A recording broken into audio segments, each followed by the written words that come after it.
Hey, this is Joe Price. I'm working on a project with Kevin Richens, a student in my lab, to try to reduce duplication on the family tree. We've created a quality metric that helps us identify people on the tree that are likely to have a duplicate. And we've set up a way that you can help us check to see how well this metric is working and look for ways that we can improve it so that we can better flag people on the tree that are likely to have a duplicate. Let me show you how this works. So this is the exact metric that we use. It basically gives points for having census records, having death info, birth info, parents, and then other sources. The reason the censuses are so important is we find that once someone is census complete, that means that every census that occurred during their life, and they're attached to each of those censuses, we find that you can find almost all of the duplicates. The same is true about finding a death date. Once you put in a death date, oftentimes you can find the duplicate. Same things for finding parents, especially for women who might be on the tree with a married name. Once you find their parents and put in their birth name, you can find the duplicate. But the census records are really key to this because the census is a one-to-one mapping between the population and the family tree. And so if everyone in the family tree were mapped to the census, then we could find all the duplicates. So let me show you how you can help with this project. We took a random sample.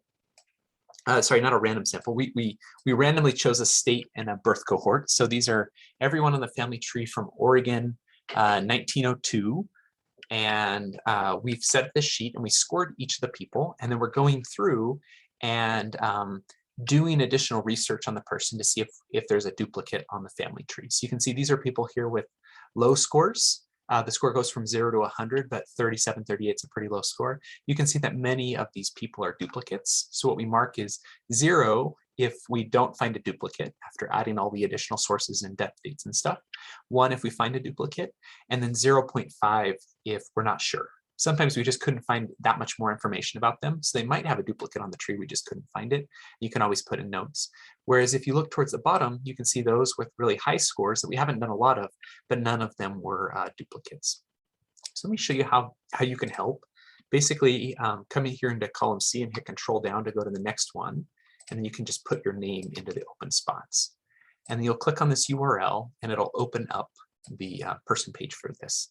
Now, all we want you to do is try to find all of the information that would help their score get close to perfect. So maybe find an exact birthday, a birthplace, a death date, a death place.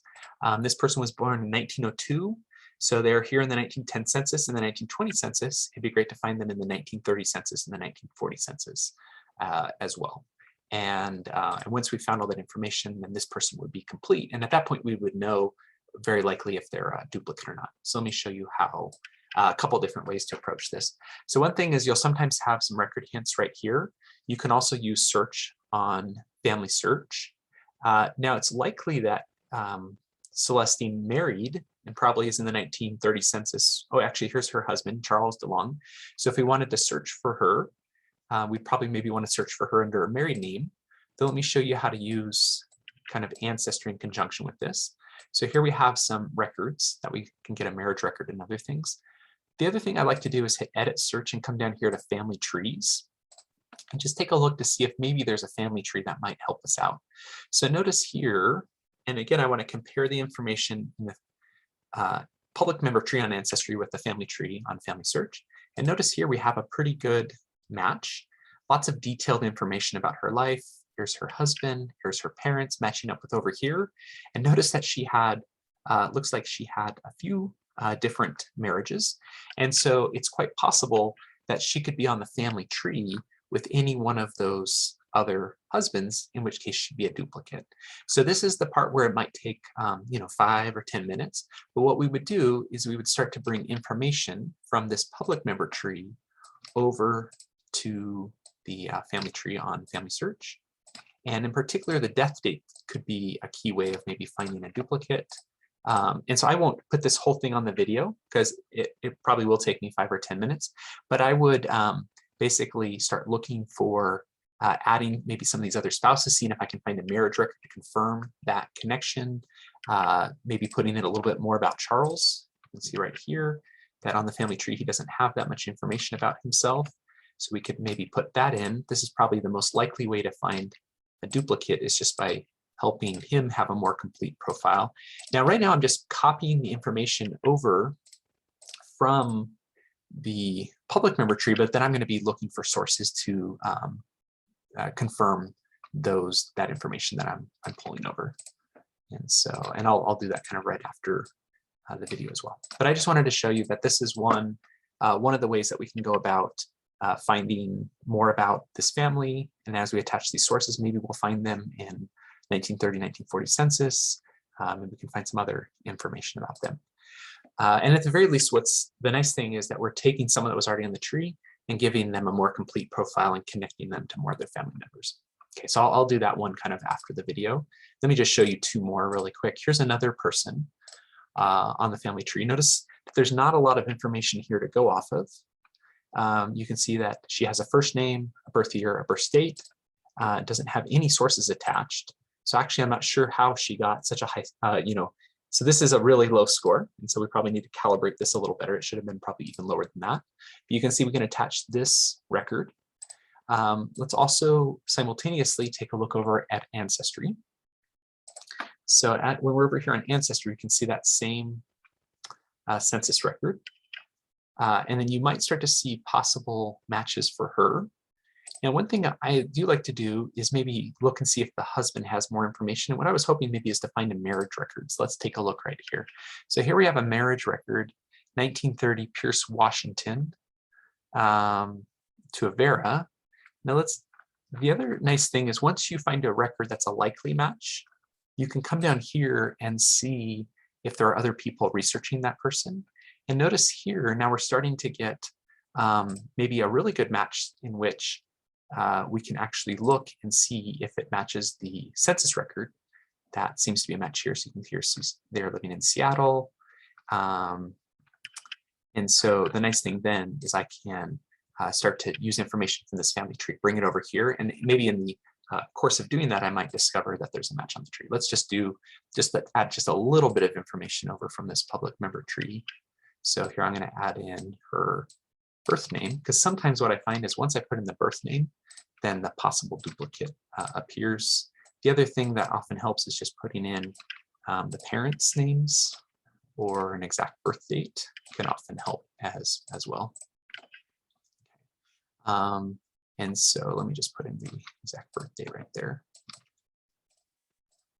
Because again, remember what our score is trying to do is just flag people not that necessarily have a duplicate, but have a high chance of having a duplicate given that they don't have that much information. So again, then I would add the father, maybe attach this 1910 census to them.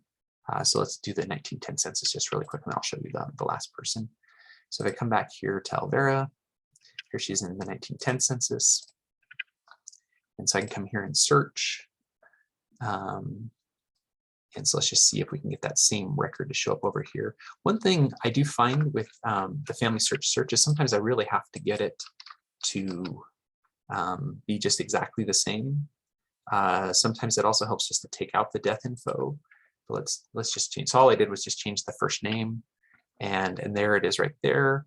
And actually, no, that's not the same one. We need the one that's Clara, this one right here. Now notice this Vera West is actually already connected to a person. So if I copy that ID and come over here, then notice that she had a duplicate on the tree. There's her parents. And so this is a case where I can bring that information over. And then I'll probably spend a little bit more time just making her father's name more complete, attaching some other additional census records. It looks like in this case, probably what we connected to was one of our 1910 census families. And so you can always write a note about that connected with 1910 project. And let me just show you how to tell when that happens. So if we come back here to her, if you look at the source for the 1910, you'll see it will say US 1910 project. So we don't really want to think of that as a duplicate. What that was more like was we connected to someone on the tree. Though maybe as I attach some additional records, I might find that there is a duplicate for her. But yeah, so let me just show you one more example right here. So again, I can put my name in here. I just wanted to show this one because this is an easy one that will happen. Sometimes you'll see the possible duplicate pop up right here. And if that's the case, then you'll want to review merge and just see if everything lines up. You can see that here, everything lines up really well. And so we'll hit yes, continue. We'll bring over the better information over to the right side. And here. And sometimes when you merge one person, there might be other people you need to merge. So you might want to look just at some of the other family members. So you can see now that I need to merge Gladys. So I just copied her ID, and I can also just get it from right there. Though let me show you one thing that's helpful to know. Like if it doesn't show up right here, you can always come down here to merge by ID and paste in that one that you copied. And so there it is. And then we're done. Okay, so that one I would mark as a 1 because it was a duplicate. So I know this project's a lot more involved. It does take a lot more time per person and take as long as you need. Really what we're trying to do is just understand better when is someone on the tree likely to have a duplicate somewhere else in the tree. The really amazing thing about merging duplicates is it can pull 2 families together. Sometimes you might have a daughter with her parents on the tree in one place and then a woman with her husband in another. When you merge those 2 people together, you're actually bringing multiple generations together and making the tree a lot more connected. And in general, we just want to reduce duplication on the tree. The family tree should include a profile for every single person that lived, but only 1 profile for each person. So thanks for helping with this project. We're really glad to have your help.